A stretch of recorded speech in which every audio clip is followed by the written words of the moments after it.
You have a hold button, which allows the boat to use the electric motor to hold its position on a GPS coordinate. Like an anchor. Like an anchor, a virtual anchor. Yep. You can just hit that and the boat will just stay there. Yeah.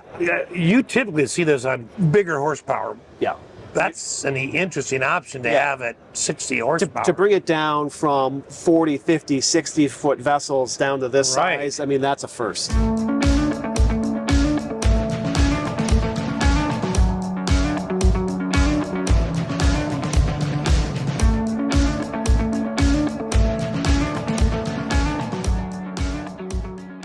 Hi folks, I'm Nathan with Two Guys to Ride. Today I'm at the Minneapolis Boat Show here at the Minneapolis Convention Center. I'm here with Bob from St. Croix WaterCraft and NorthStar Pontoons. Yep. So thanks for taking your time with us today. Thank you, Nathan, for coming by and seeing us. Well, you know, I want to stop by. This is the first time I've seen a pontoon that's purpose-built for an electric motor. Correct. So, in fact, there's not a gas option. There is not. There is not. So, now, if you check out our channel, we have another review of a 16-foot pontoon from St. Croix WaterCraft. But this one is what size? This one is a 22. This is a 22-foot, and it has how much? It has a 40 kilowatt motor on it, so roughly equivalent to a 60 horsepower gas engine. Ooh. Yeah. Wow. Okay, get up and go. Oh yes, definitely. Which it moves. You want on a bigger pontoon, but that's fantastic. Okay, so again, let's just start with the front here. Sure. One of the things that you pointed out in when we looked at the 16-foot is you purposely not tried to redesign the pontoon. Correct. Yeah, we're trying to we already know sort of what works and what doesn't work in the pontoon world. At the end of the day, going to electric, all you're doing is changing how the propeller turns. Yeah. So we don't really have any need to change anything else. We don't need to really change the furniture. We don't need to change the deck. We don't need to change the fencing. Okay. All that has sort of been established and has been around for years. So we're just taking the best of those traditional ideas and then merging it with the electric propulsion. Okay, so it's all aluminum underneath. Correct. And it's a twin tube. Yep, it's not a tri-tube. Okay, it's a twin tube. You do have, of course, aluminum supports and struts across the floor. Correct. But it's marine grade plywood on the very top of that. Yep. With a vinyl top. Correct. Yep. So we have marine grade decking on top of it, 25-year lifespan on it, and then we also have the vinyl top for it as well. Lighting is all LED. Cleats are all recessed and retractable for it. And then we even have the option on this one, for folks that want to try it out, we actually have a hydrofoil option as well. Really? Yep. Have you driven one with the hydrofoil on? We haven't. We just sort of made an agreement with the manufacturer for it, so we're going to be one of their first ones in the U.S. to try it out. Interesting. Yep. Wow. I want to see that one. Yeah, so stay tuned for the spring. Watch our channel because we'll have something cool on there. There you go. Yep. Now, I do like anytime a pontoon manufacturer leaves a little room in the front. Okay. And you know, there's room in the back as well. And we'll see that. But it's just nice if you're stepping out to the dock, or you're coming in frontwards because you're loading guests or whatever it is. Exactly. Yeah, when you push the fences all the way out, unfortunately, it makes it really hard with all the traffic that tends to congest right by the doors. You know, especially little kids, dogs, or people need to get off on shore because they're excited to go, you know, hit the bar or the beach or whatever it is. Right. So. All right. Well, normally I'd say let's go down the side and take a look at, you know, we'll find things like where the gas tank is. But since there is none, let's go look at the motor. Sounds good. Well, we'll get to this in just a minute. Sounds good. You've got a nice, again, 4-step ladder on the back. That must be pretty standard across your pontoons. Yep, that is the only one that we mount. Okay. Yep. I just like that. Again, it gives you recess into the water. You're not trying to do a somersault, get your feet on. Exactly. For those of us with long legs, you're not trying to get that extra foot way the heck up there to get on board. Yes. Yep. All right, and then of course, you know, you got this portion stuck out just to give you a tighter turning radius. But again, this one's got almost a 2-foot deck in the rear. Correct. Yep. I'm a fan of that. That is just awesome. Now, I'm assuming that back in this area somewhere, if you wanted a fish finder or something kind of mount, you could mount that somewhere on here? Correct. And in fact, it's sort of blocked right now, but it has the same tab that you see on this one. Okay. That's over here. In fact, on the other side. And we do have it set up with a hummingbird at the moment. Yep. Okay. Yep. All right. I just couldn't see it. No, it's just blocked. All right, got the recessed cleats. You got the gate back here. All right, let's talk about the motor. Right. All right. So this is ePropulsion's latest and greatest motor. This is their new for 2024 X40. So this is a 40 kilowatt motor, roughly equivalent to about a 60 horsepower gas. Wow. Yep. So this one is sized appropriately for this boat, which is 22 feet. It'll get up and do about 15 to 18 miles an hour, depending upon how many people you have on board. Yep, okay. Exactly. Man, now I noticed the prop is a little different. You know, the other one we looked at was a smaller motor. It had 3 props on it. This one has like, what, 6, 5? Yeah, this one's a 5-bladed aluminum one. And this is something that they've been working on. That they want to try and obviously maximize the amount of power that you can utilize on the electric motor. Yep. Efficiency is the key word there. The other thing is because of the torque curve in an electric motor, the traditional 3-bladed aluminum prop doesn't work as efficiently as it should. So this is one of the model props that they have for it. They're all 5-bladed, but they have different pitches and stuff like that. So this is the one that works best on this particular boat. All right. Now, I'm assuming that pretty much this is just a casing, and that tube runs, or something runs straight down, because the motor would be down there. Correct. Okay. Correct. Yep. So you have power, data, everything else coming through here. Both sides of this, and you probably can't see it in the video, but it's very thin. It is. And both sides of it are, one is the control boards with all the circuitry and everything else. Oh, okay. And then the other side is actually where the power is regulated. Okay. So this is actually doing the speed control for it. So you have a low voltage and a high voltage side. Okay. And then we run power cables down to here, and the actual motor is in the torpedo. It's interesting not to see any cooling fins or anything at the bottom. There's no cooling. It doesn't have to have a water pickup. Doesn't have that little telltale stream coming out. It doesn't have any of that. So this brings up a question for winterization. For those of us in Minnesota with gas motors, we're always winterizing them so they don't freeze or crack. Exactly. What do you do with this? Nothing. Oh, I like that. You basically, you don't have any winterizing. You don't have any summerizing. You don't have any maintenance other than just keeping it clean. That's all there is. Now, I'm just curious because I've stored boats outside before and covered them. Yep. I've also stored boats inside. The gas motor, I don't have to worry about that because I can, do the winterization and it doesn't crack or freeze as long as I have a bag over it and stuff. Sure. What happens with this? Yeah. Is because it's electronic, I would think you'd want it inside. Well, you can, although it is rated for all weather. So if you are living in northern Minnesota and it's going to get 20 below and you don't have heated storage, not a problem. It can survive. That's amazing. That's wow. Yep. I wasn't expecting that for an answer. Yeah. Well, we can talk about that. There's always some issues with the batteries. For instance, lithium-ion batteries, they don't want to be charged when they fall below somewhere between 32 and 0 degrees. So you don't want to actually trickle charge them over the winter. You want to store them with at least 50% power in them, and then they just coast through the winter, and then you charge them back up in the spring. Okay. Yep. So that's about the only change to sort of people's that's about the only change to people's behavior you need to do. Wow. Okay, that's not bad. Again, keeping things as normal as possible for pontoon owners and not you have to reinvent the wheel to own this. Exactly. We're trying to do basically take away as much of the nonsense with gas motors and not replace it with sort of new nonsense with electrics. We're trying to basically take away problems and not add new ones. Okay. So now I just noticed something as we're talking. You've got under-decking lighting on this one. Yep. Yeah, this one's got the LED lighting, if you like, with adjustable colors and everything like on that. Wow. So if you want to be the big electric party boat out there, you can. It on the inside, too. Yep, it does. All right. Let's go talk about the inside. Sounds good. Okay, Bob. So up on the inside, I mean, again, you have that traditional pontoon feel. Correct. You're not looking at anything that's weird, like where do the cup holders go? What button do we have to push to make them come up? It's all just a normal pontoon, pretty much. Yep. Yeah, we're not trying to make it look like the Starship Enterprise. Yeah. So we want it to be normal. All right. So as a normal pontoon, you've got a sort of a lounge chair on one side, bench on the other. So I'm assuming you have storage underneath these? We do. Okay. And we just, on ours, it's hinged a little differently than normal. So you just lift on the front. And there you go. Oh, okay. Yeah, you don't have to displace the cushion or to have it tip forward where it gets in the way when you're bending over. Instead, you can walk right up to it, and there's your stuff. Yep. Okay. And so I'm assuming that on this side, it's the same thing? Yep. It's the same side, same on this side. Okay. And as you can see, we already have some folks Storing using stuff that in for there. the folks in the booth. And then even on the backrest, you just grab the top. Came up there. I like those. And if you want, you I can- always put garbage cans in there. Oh, Just they're to perfect keep it, for that, You know, right? that's just such a nice. I love making use of that space. Okay.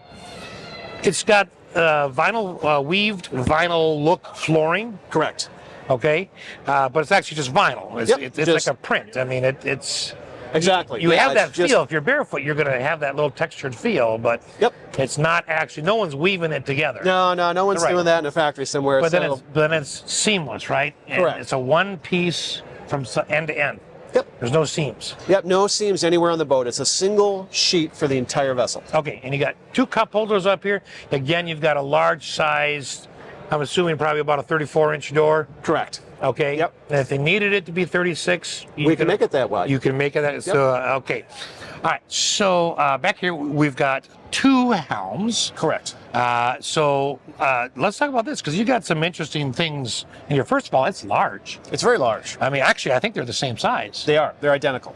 Which Yep. you don't find this super often. I mean, you find. I mean, I'm not saying super often, but on less expensive pontoons, you don't see it as much. No, and this is because this is a prototype boat. The motor that's on this is actually serial number 2 in the whole world. Okay. We wanted to keep it as flexible as possible because one of the things you have to do, you have to consider when you're building an electric pontoon, as you add weight because of the batteries, you have to worry about balance and trim. Yeah. So we wanted to be able to move them around to get our center of gravity just perfect. So they're built oversized. So the production ones that we'll start delivering to customers in the spring, these will be changed a little bit. Okay. But for now, we wanted to sort of have some fun with it. So we threw like we threw the little beverage center on top of it and everything Yeah. else. So yeah, This is really nice. You got lots of different things here. I got to have a wine opener. Got to have the wine opener. Exactly right. Okay. Now, what is currently inside So if you open up and take a look, you'll see one of our batteries. battery packs? Yep. And as you see, it only consumes roughly a third of the volume in there. Yeah. Again, that's because we wanted to be able to play with the trim and everything else like this. But the production ones will be a little smaller, but we'll still have options like this for the top of it. Okay. Yep. The other thing is we wanted to be able to access the batteries. The batteries themselves from Propulsion actually do have some features on them.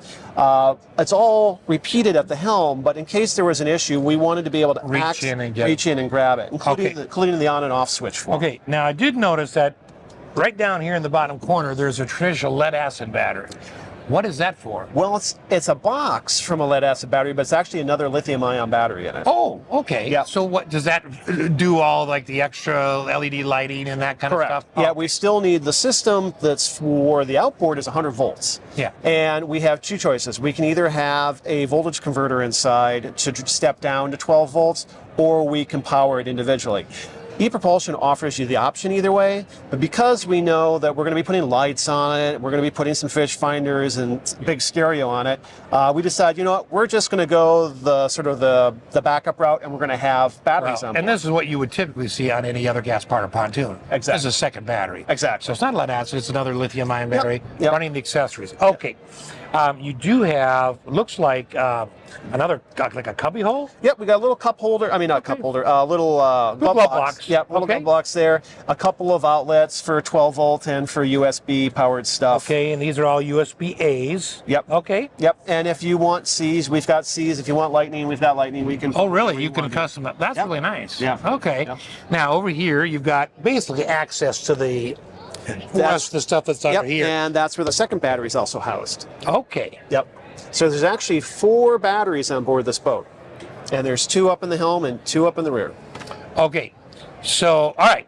That'll be interesting to see what that's done to price. Okay. When we get to that point here. So 4 batteries. Okay. But that fourth one includes that little smaller lithium-ion battery that's running. No, actually, that's 5 batteries. It's actually 5. Okay. Yeah. So you've got 4 big traction batteries and 1 Yep. little one for the 12 volt on the boat. Okay. Yep. All right. So are the 4 batteries harnessed together to give more power to the motor, or are they just all kind of on the same circuit, so just the motor will last longer? Yeah, they're all in parallel just to give us greater running time. Okay, there we go. Yep. All right, now, right back here, you've got kind of the same configuration we had, the 60-foot only larger. Correct. So this can be converted into a bench as well? Yep, this can either be a lounger. A lounge, a sleeper. Yeah, you could actually fit on it. I've actually laid on it. You That's can long, get it with big. a cushion. You can get it with a bench. And we're actually working on one that will be convertible between a large cushion or an elevated sun deck. Okay. So we're prototyping that one now. Okay. But because we're at a show, we knew people were going to stick their nose in it and see what the batteries look like. So we wanted to keep it open. So. Okay, so what is currently under this right now? So if you get your nose in here, you're going to see a couple things. There's 2 additional batteries, and you can actually see the face of them. Oh yeah. That you have there. Yep. You can see the high voltage wiring in orange. Typical, Yep. very typical for stuff you'll see in electric cars, Okay. like Yep. your Prius, Yep. or your Bolt. Or RVs. I Yep, mean. exactly. Yep. You have some system controllers, and then you have the charger. Okay. So if I'm at home and my boat's sitting down at the lift, Yep. and I'm like, okay, I got X percent, I want to recharge, I'm not going out till tomorrow. Where do I plug it in? What do I use? Is it a standard household? I got a 210 outlet down at the lake, I'm just going to plug it in. Do I need something special other than what you have here? Where do I actually plug it in? So the plug-in is actually on the side of the boat. It's just over there on the port side. When we were deciding what to do with power, it's a big issue because ideally what you want to do is you'd want to have one of these high-speed chargers like level 2 or level 3 like you have for cars. There's no infrastructure for that on the water. Doesn't exist. No. So what we decided, okay, instead we're going to put in a charger that's sort of voltage agnostic and amperage agnostic. So whatever you feed to it, it'll take. So this boat is set up with 2 110 15 amp plugs. Okay, standard household. Standard household. And you can charge it off of one. If you only have one circuit down to the dock, you can just charge it on one. If you happen to have 2 independent circuits, or you can access 2, or you're going to add a second one to the cabin, you can run 2 down. And it charges twice as fast. Charges twice as fast. If you are at a marina and you have a 30 amp or a 50 amp pedestal, like some do, we will put that on there instead, and that way you can charge at that, and you charge that much faster. Okay. Yep. Do you sell any system that a person could put at their dock? Let's say money's not an object. I just want something down that I can either anchor to the shore and run the line out, or, portable. I set it on my dock pole, and I have an electric cable that runs to the land. Yeah, if you're willing to, obviously, not some people are going to say, I want the best, and, I'm going to pay an electrician to run the wire down there. Yeah. Then, we have a pedestal that will accommodate whatever you'd like to do. Okay. Yep. All right. Yeah, that's really nice of you. You've had an accommodation for every question I've asked. That's good. Yeah, well, That's the thing that's customer service. Yeah, well, we're trying to do that. We're trying to think ahead to how would we use it, and what do our customers currently have, instead of what's the ideal future that we would like them to have. Yeah. Yeah. Let's talk about that dashboard. Okay, let's talk dash. First of all, thank you for hooking up the battery. Hey, no problem. I know you took a little time to do that before we filmed, but it's really neat to see it in action. So yeah, people want to see the fun stuff. let's start with the not so fun screen that's down here. All right. So first off, down here, all of our boats that are going to be electric, that have the larger motors on them, are going to have this. So this is a C-Zone type touch pad. Okay. So this is actually can be tied into, some of your customers may be aware, if they have a larger boat, the NEMA 2000 protocol that allows low voltage data exchange throughout the boat. Okay. So this is a controller for that, and this allows us to individually turn on the stereo, live well, nav lights, any accessories we want, whatever the heck it is. Okay. And this is available in different sizes. This is a 6-button one that happens to work for this particular case. And the nice thing about this is this whole panel can be killed if you want to prevent, fiddling or somebody messing with it. You can actually turn it off and kill all the low voltage to the boat just like that. Just like that. Okay. Also no battery drainage. Exactly. Okay. Just to the right of that, you have what looks like sort of a this is a stethoscope sticking out, or a microscope sticking out. Exactly. And what this is just the controller for the the ambient LED lighting. lights. Yep, I like it that it shows you what color it's doing. Yeah, it repeats what color is on the boat. So in case it's like daylight now, you can't see it as well. It's actually being repeated throughout the vessel. Okay. Directly above that, you're going to again have USB-A and 12 volt. Yep. And again, like before, if somebody wants it in C or lightning or whatever they like, we can put that. If they want to have, they don't care about 12 volt, they just want to have stuff for plugging the toys, we can do that too. Yep. All right. Now, the little cooler screen. Yes. What is this? So this is actually the control and data screen for the e-propulsion system itself. So this shows you the status of the batteries and the motor. So you've got the basics like forward, neutral, reverse. You've got your speed. You've got output in kilowatts. This is a 40 kilowatt motor, so maximum will be 40 on it. You've got your range, which is showing you the estimate in terms of how much is left at your current speed in percentage, but also gives you a range in miles or kilometers, however you want to configure it. And then the trip time as well, plus speed and compass rose. It'll also show you the things like if you want to, you can see the trim angle, and we can tilt it up and down. It's all live now. I love that. Yep. And we can do all this. Come here. Close. There we go. And then you can also get in, if you need to do configurations, you can do all that fun stuff for it as well. So you can configure what shows up on the screen? Yes. So very similar to a modern dashboard on a very similar car. Yep. So those of you that have had the chance to get into sort of a modern car that has, you can choose sort of what you see on the dash, you flip through three or four different choices. You can change the gauges, you can wow. Yep, you can do all that. Now that particular view is what? So this is showing powertrain. Okay. So we're showing down the motor. Yep, so we're showing the current voltage on the auxiliary batteries, that's for the accessories on it. So we're at 13.7 volts. We're showing the traction battery, we have 86.3% remaining, and then we're showing the motor's output, which is currently 0 kilowatts. Right. We're not turning it over. And it even shows you sort of a graphic where roughly where they are located in the boat. Okay, can we go back to this gear setting wheel? Sure. Okay, so you have stuff you can configure for the outboard. Yep. So we can, for instance, turn on or off hydrogeneration. We can get to what that is in a moment. Yeah. We can choose if we want to disable. There's a trim switch on the motor itself. We see that on a lot of larger motors for their gas powered, so you can play with it at either the launch or at the beach. You can either turn that on or off here, so if you don't want somebody to fiddle with it, that can be the case. Okay. And then you have a very interesting option you cannot do with a gas engine. What's that? You can make the engine go in reverse and have reverse all the controls. So if you swap it out for a right-hand prop, for a left-hand prop, you can do that. And then it will reverse all the controls. So your forward is still forward. Your forward is still forward, reverse is reverse, but now the motor spins in the opposite direction for forward and reverse. Yeah. Exactly. Oh, interesting. Yep. All right. Well, we won't have to go through all of these, but I mean, my point is, it's just like a car, right? Yep. You've got, not only do you have the what shows up as a display, but then you can customize so many different settings. Oh, yeah. Okay, so up on top of the console, you've got a Hummingbird? Yep, we've got a Hummingbird, a Helix 7, so very conventional fish finder. This one also has, of course, GPS and all that fun stuff into it. And we're agnostic for brand. If you prefer Garmin or Simrad, we'll install that if you want. If you want the giant 16-inch one up here, you've got plenty of room to mount anything up there. Plenty of room, so we can do whatever we want. Yep, exactly.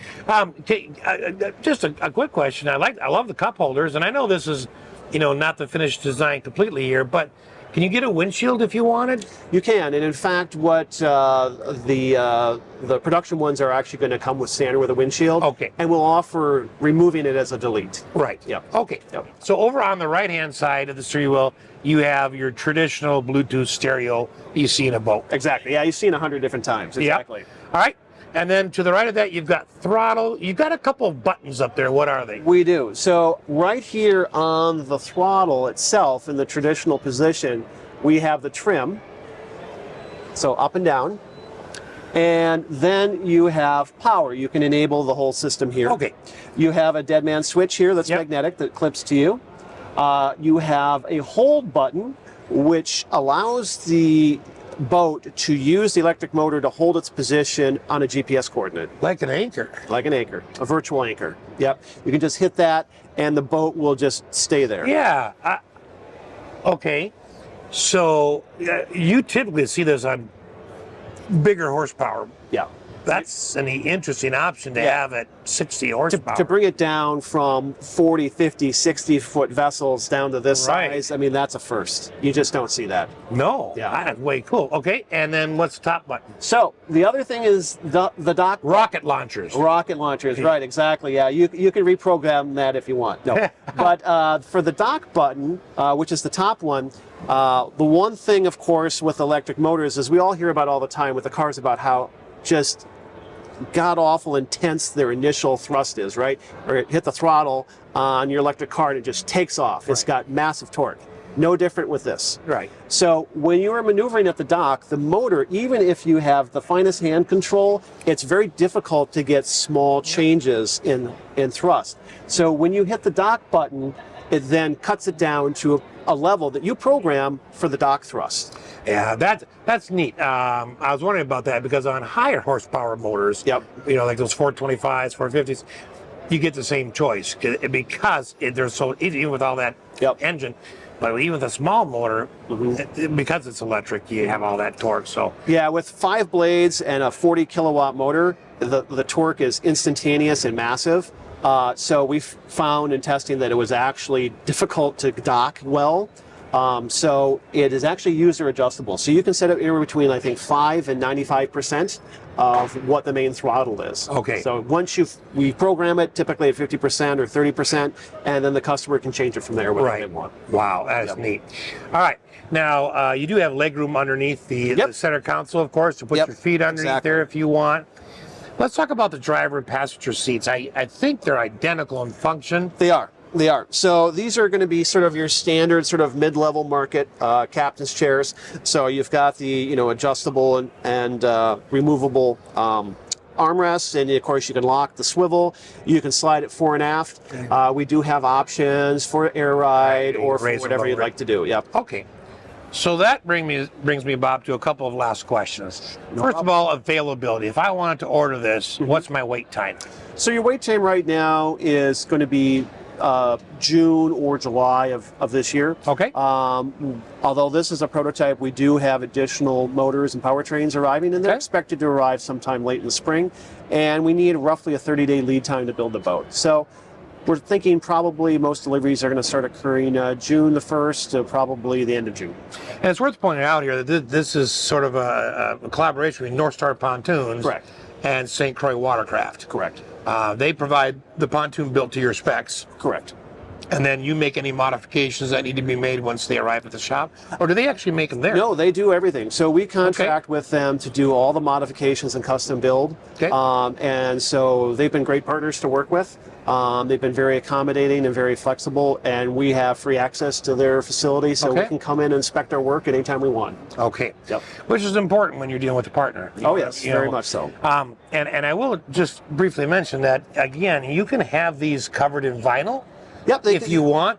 If you want them covered in vinyl or whatever material you want. If you want it covered in the same material that the bimini is, you could do that too. But most customers are going to choose to have it covered in padded vinyl. Right. Yep. Just keeps the heat down a little bit. Yeah. So just wanted to point that out because you were wondering, well, that's really going to heat up. Yeah, you get that covered. Yeah, when you're prototyping, sometimes black is the cheapest choice. So that is, and again, this is the prototype. Yep.